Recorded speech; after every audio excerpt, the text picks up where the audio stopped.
kita berjumpa lagi. Saya akan membawakan satu lagu pujian. Tetapi sebelumnya, jangan lupa di like, share, dan subscribe agar kita tetap bertemu. Musim akan selalu berganti, kasih Tuhan tetap abadi, tak akan berubah sampai selamanya. Ku tetap percaya. Ku yakin Tuhan memberkati.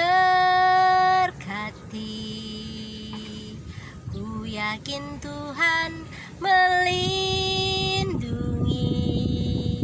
Burung di udara Tuhan pelihara karena kasih-Nya.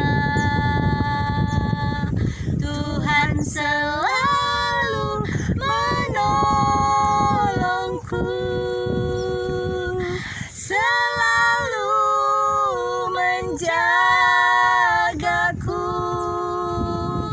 Sehelai di rambutku tak akan terjatuh tanpa seizin-Mu. Tuhan selalu menolongku, selalu menjagaku. Dia mengenyangkanku dan peliharaku seumur hidupku. Dia mengenyangkanku dan peliharaku seumur hidupku.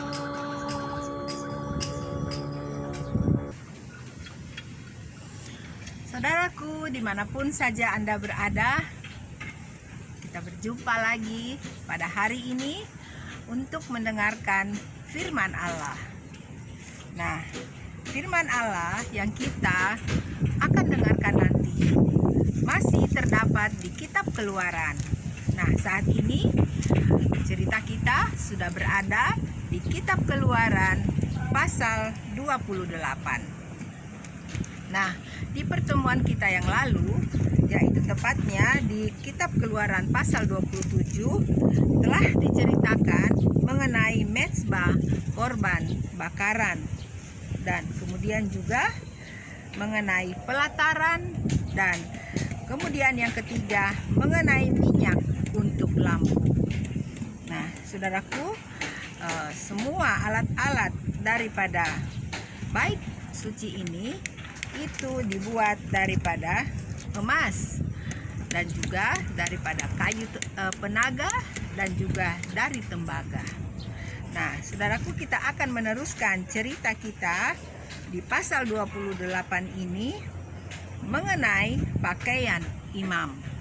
Nah, jadi pada akhir cerita yang lalu juga dikatakan bahwa yang akan melayani di bait Allah itu atau bait suci kudus itu adalah Harun beserta dengan anak-anaknya.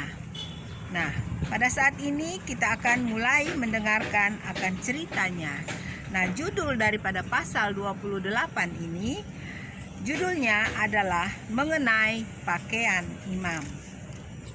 Nah, saya akan membacanya dari ayat pertama. Engkau harus menyuruh abangmu Harun bersama-sama dengan anak-anaknya datang kepadamu dari tengah-tengah orang Israel untuk memegang jabatan imam bagiku. Harun dan anak-anak Harun, yakni Nadab, Abihu, Eleazar, dan Itamar. Nah, jadi ada 4 orang anak daripada Harun yang akan melayani bersama-sama dengan Harun di kemah suci. Selanjutnya, haruslah engkau membuat pakaian kudus bagi Harun abangmu sebagai perhiasan kemuliaan.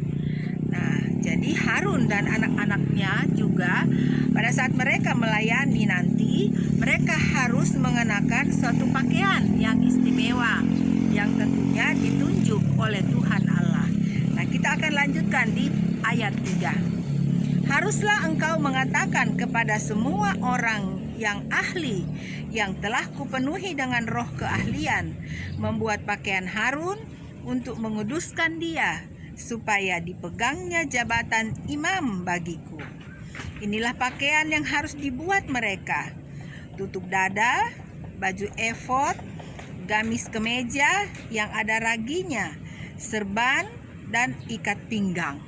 Nah, jadi ada beberapa nama daripada pakaian Imam Harun nanti apabila dia melayani, yaitu dikatakan ada yang bernama tutup dada, baju efod, gamis kemeja yang ada raginya, serban, dan ikat pinggang. Nah, selanjutnya, demikianlah mereka harus membuat pakaian kudus bagi Harun, abangmu, dan bagi anak-anaknya, supaya ia memegang jabatan imam bagiku. Nah, saudaraku, kita akan melanjutkan dengan di ayat 5. Untuk itu haruslah mereka mengambil emas, kain ungu tua dan kain ungu muda, kain kermisi dan lenan halus. Nah, jadi pakaian daripada Imam Harun bersama dengan anak-anaknya itu istimewa, saudaraku ya, karena terdiri dari emas, kain ungu tua dan kain ungu muda, kain kermisi dan lenan halus. Nah, tentunya saudaraku ya, saya merasa bahwa semua ini adalah yang terbaik ya. Jadi kain-kain yang terbaik yang Tuhan Allah siapkan untuk baju daripada Imam Harun. Nah, selanjutnya di ayat 6. Baju efod. Baju efod itu harus dibuat mereka dari emas, kain ungu tua dan kain ungu muda, kain kermisi dan lenan halus yang dipintal benangnya, buatan seorang ahli. Nah, jadi pertama ada dikatakan namanya baju efod ya. Nah, baju efod ini seperti tadi yang kita sudah dengarkan, yaitu terbuat daripada emas ya, kain ungu tua dan kain ungu muda, kain kermisi, lenan halus yang dipintal benangnya, buatan seorang ahli. Wah, luar biasa saudaraku ya. Bahannya sudah sangat bagus dan juga dibuat oleh seorang ahli.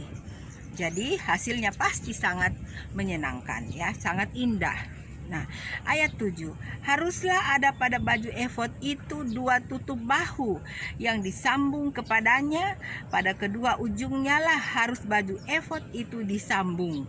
Nah, jadi baju efod itu gunanya dikatakan sebagai penutup bahu ya, penutup bahu daripada Imam Harun, dan itu nanti akan tersambung ya, baju efod itu. Nah, selanjutnya ayat 8. Sabuk pengikat yang ada pada baju efod itu haruslah sama buatannya dan seiras dengan baju efod itu, yakni dari emas, kain ungu tua, kain ungu muda, kain kermisi, dan lenan halus yang dipintal benangnya. Ayat 9. Haruslah kau ambil 2 permata krisopras dan mengukirkan nama para anak Israel pada permata itu. Jadi saudaraku, baju efod ini yang ditaruh di bahu daripada Imam Harun dikatakan itu harus ditaruh juga 2 permata krisopras ya. Saya belum pernah lihat saudaraku ya, permata krisopras itu seperti apa ya, tetapi saya yakin itu sangat indah ya, permata yang sangat indah. Oleh sebab itu diberikan oleh Tuhan Allah kepada, atau dikenakan oleh Tuhan Allah kepada Imam Harun ya, di atas baju efod yang akan nanti ditaruh di bahunya ya. Dan kemudian dikatakan dan mengukirkan nama para anak Israel pada permata itu. Nah, saudaraku tahu, masih ingat berapa jumlah anak Yakub? Yaitu 12 orang ya.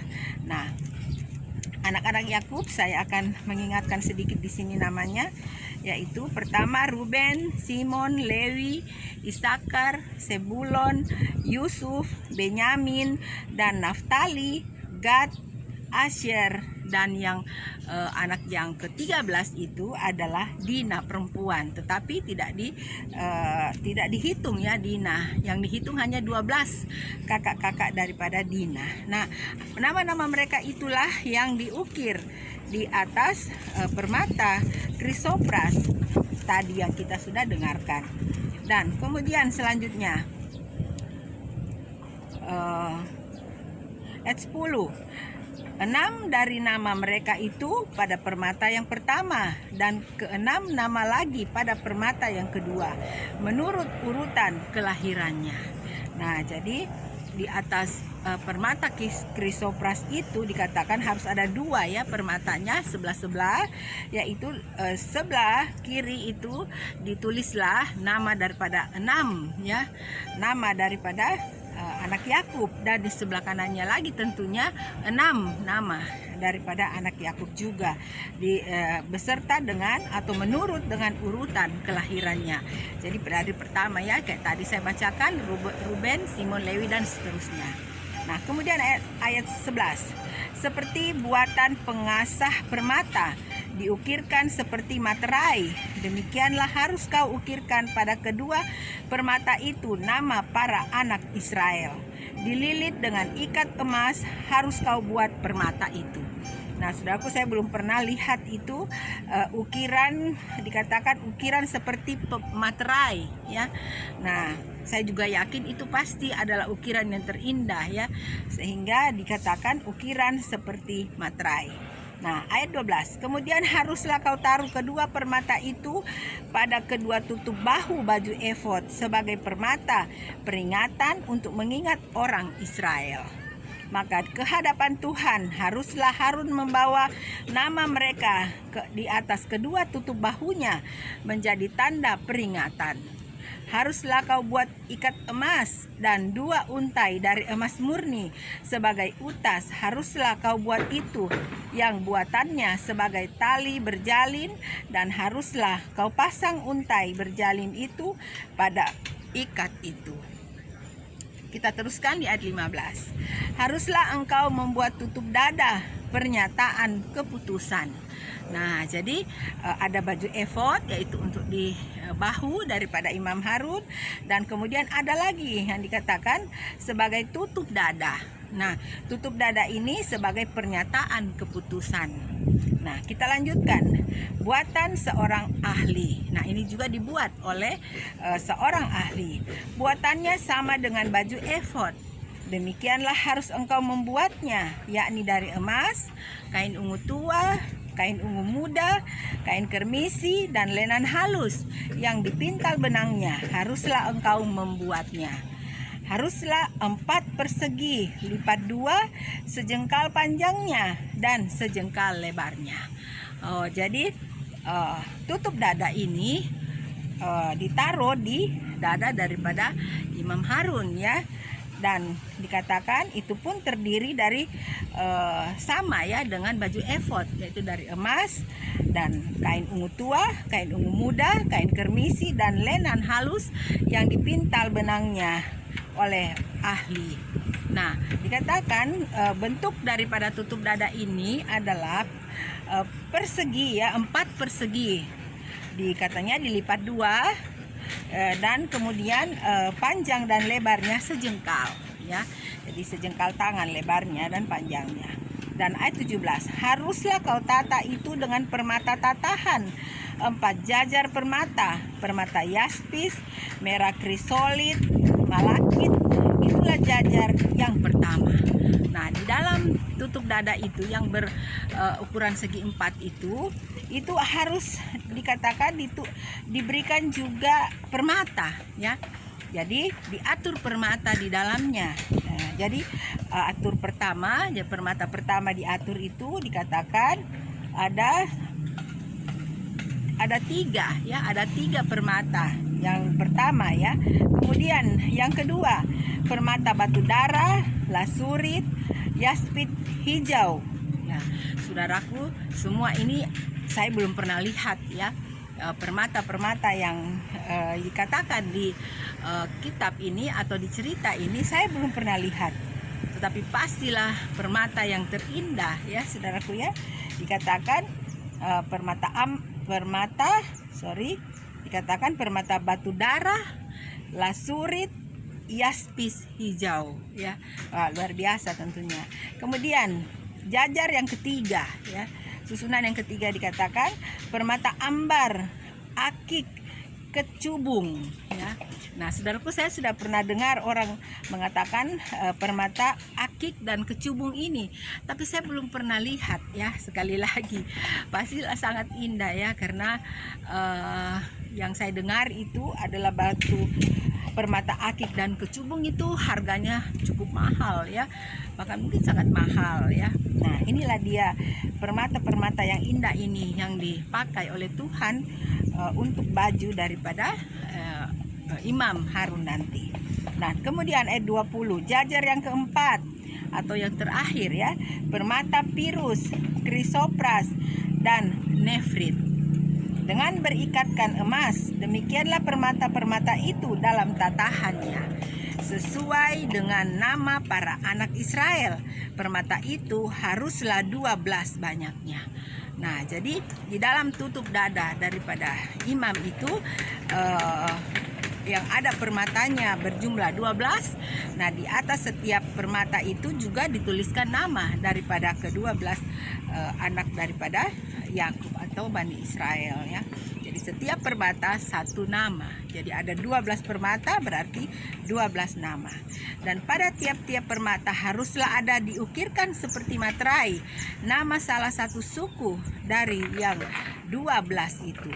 Juga haruslah kau buat untuk tutup dada itu untai berpilin yang buatannya sebagai tali berjalin dari emas murni. Juga haruslah kau buat untuk tutup dada itu 2 gelang emas, dan kedua gelang itu harus kau pasang pada kedua ujung tutup dada itu. Ayat 24, haruslah kedua untai emas yang berjalin itu kau pasang pada kedua gelang itu pada ujung tutup dada.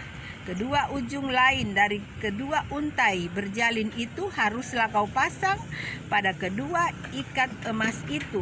Demikianlah kau pasang pada tutup bahu baju efod di sebelah depannya. Haruslah engkau membuat 2 gelang emas dan membubuhnya pada kedua ujung tutup dada itu, pada pinggirnya dan sebelah dalam yang berhadapan dengan baju efod. Nah, jadi tadi di atas, saudaraku, dikatakan bahwa baju efod itu harus bersambungan, ya, tetap bersambungan dengan baju di bawahnya tentunya, ya. Nah, itulah tadi dikatakan harus ada gelang emas dan yang kita sudah dengarkan tadi itu, ya. Nah, sekarang ayat 27. Juga haruslah engkau membuat 2 gelang emas dan memasangnya pada kedua tutup bahu baju efod di sebelah bawah pada bagian depan dekat ke tempat persambungannya di sebelah atas sabuk baju efod. Nah, kemudian haruslah tutup dada itu dengan gelangnya diikatkan kepada gelang baju efod dengan memakai tali ungu tua sehingga tetap di atas sabuk baju efod, dan tutup dada itu tidak dapat bergeser dari baju efod. Nah, jadi tetap bersambungan, ya, baju efod dan tutup dada daripada Imam Harun. Nah, selanjutnya 29. Demikianlah di atas jantungnya harus di bawah Harun nama para anak Israel pada tutup dada pernyataan keputusan itu apabila ia masuk ke dalam tempat kudus, supaya menjadi tanda peringatan yang tetap di hadapan Tuhan. Ayat 30. Dan di dalam tutup dada pernyataan keputusan itu haruslah kau taruh Urim dan Tumim. Haruslah itu di atas jantung Harun apabila ia masuk menghadap Tuhan, dan Harun harus tetap membawa keputusan bagi orang Israel di atas jantungnya di hadapan Tuhan. Saudaraku, ya, luar biasa, ya. Baju atau yang dikenakan oleh Imam Harun ada artinya, ya, saudaraku, ya. Ada artinya semuanya. Dikatakan bahwa itu adalah keputusan, ya. Jadi Harun membawa nama-nama bangsa Israel itu di hadapan Tuhan ya, sebagai keputusan, dikatakan pernyataan keputusan. Nah, dan kemudian itu juga ditaruh di dalam situ jantung daripada Harun ini, atau di dadanya itu ada Urim dan Tumim ya. Nah, saudaraku, saya cari tahu Urim dan Tumim ini apa yang dimaksud. Saya buka Google dan di situ ada yang mengatakan bahwa itu seperti batu putih, tapi ada juga yang mengatakan berupa lempengan ya. Jadi saya kurang tahu pasti berupa apa itu, dan jikalau saudaraku bisa mendapatkan informasi dari sumber yang lain apakah itu Urim dan Tumim, lah lebih bagus ya. Itulah dia artinya. Nah, selanjutnya ayat 31. Haruslah kau buat gamis baju efod dari kain ungu tua seluruhnya. Lehernya haruslah di tengah-tengahnya. Lehernya itu harus mempunyai pinggir sekelilingnya, buatan tukang tenun seperti leher baju sirah. Haruslah lehernya itu supaya jangan koyak. Jadi leher daripada baju itu harus kuat tentunya ya, karena itu dipakai hari-hari ya oleh Imam Harun. Nah, selanjutnya pada ujung gamis itu haruslah kau buat buah delima dari kain ungu tua, kain ungu muda, dan kain kermisi pada sekeliling ujung gamis itu, dan diantaranya berselang-seling giring-giring emas. Nah, jadi ada lagi ya yang dikatakan baju gamis ya, baju gamis, yaitu di baju gamis itu di bawahnya itu digantung, dikatakan seperti buah delima ya. Jadi ada sesuatu yang berbentuk buah delima. Nah, kemudian itu berselang-seling dengan giring-giring emas. Nah, jadi semuanya dikatakan berkeliling sekeliling ujung gamis itu ya. Jadi sekeliling daripada baju gamis itu harus digantung yang berupa buah delima dan diselang-selingi dengan giring-giring daripada emas. Nah, saudaraku, kita baca selanjutnya. Sehingga satu giring-giring emas dan satu buah delima selalu berselang-seling pada ujung gamis itu. Nah, jadi ditaruh buah delima, kemudian giring-giring ya. Giring-giring itu dia bisa berbunyi ya tentunya ya. Ya, bisa berbunyi. Nah, apa guna ya daripada giring-giring ini ya? Kita lihat di ayat 35. Haruslah gamis itu dipakai Harun apabila ia menyelenggarakan kebaktian, dan bunyinya harus kedengaran apabila ia masuk ke dalam tempat kudus di hadapan Tuhan, dan apabila ia keluar pula supaya ia jangan mati. Wah, jadi guna daripada giring-giring itu yang berbunyi agar supaya dikatakan apabila Imam Harun itu masuk untuk berbakti di tempat kudus atau melayani, maka giring-giring itu akan berbunyi ya. Nah, dia masuk berbunyi, dia sementara berbuat kebaktian di dalam juga tentunya berbunyi ya. Dan kemudian dia keluar juga dia tetap berbunyi karena dia berjalan. Nah, itu menandakan bahwa Imam Harun itu tidak mati ya. Nah, kemudian 36. Juga haruslah engkau membuat patam dari emas murni, dan patam itu kau ukirkanlah, diukirkan seperti materai, kudus bagi Tuhan. Wah, jadi ada lagi yang disebutkan patamnya. Saya kurang tahu berbentuk apa itu patam, tetapi itu harus diukir juga ya, dikatakan seperti materai, dan dituliskan di situ kudus bagi Tuhan. Jadi tulisannya kudus bagi Tuhan. Dan 37. Haruslah patam itu engkau beri bertali ungu tua, dan haruslah itu diletakkan pada serban di sebelah depan serban itu. Nah, patam itu haruslah ada pada dahi Harun, dan Harun harus menanggung akibat kesalahan terhadap segala yang dikuduskan oleh orang Israel, yakni terhadap segala persembahan kudusnya. Maka haruslah patam itu tetap ada pada dahinya, sehingga Tuhan berkenan akan mereka. Nah, jadi ada lagi yang dikatakan patam, dan itu harus ditaruh di dahi ya. Tentunya diikatkan di kepala daripada Imam Harun ya, sehingga terletak di dahinya ya. Nah, kemudian 39, haruslah engkau menenun kemeja dengan ada raginya dari lenan halus dan membuat serban dari lenan halus, dan haruslah kau buat ikat pinggang dari tenunan yang berwarna-warna. Nah, jadi selanjutnya kemeja, ada juga kemeja dikatakan yang ada raginya ya. Nah, bagaimana itu kemeja ada ragi, saudaraku ya? Saya juga belum pernah lihat. Nah, kemudian dikatakan juga harus ada ikat pinggang ya. Ikat pinggang dari tenunan yang berwarna-warna.